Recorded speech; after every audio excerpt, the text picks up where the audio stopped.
Hello বন্ধুরা, আজকে আমি আপনাদের জন্য বানাতে চলেছি একটা নিরামিষ পদ শুক্তো। তাহলে চলুন দেখে নেওয়া যাক আজকের রেসিপি।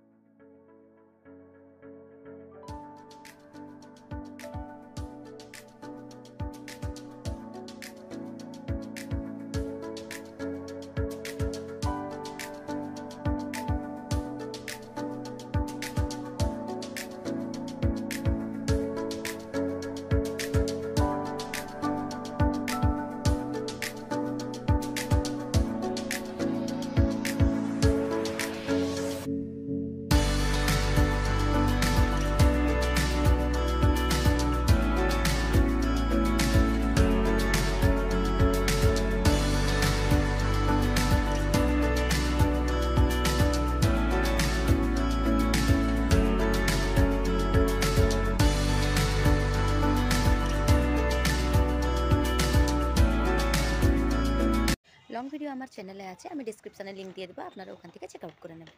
টাটা।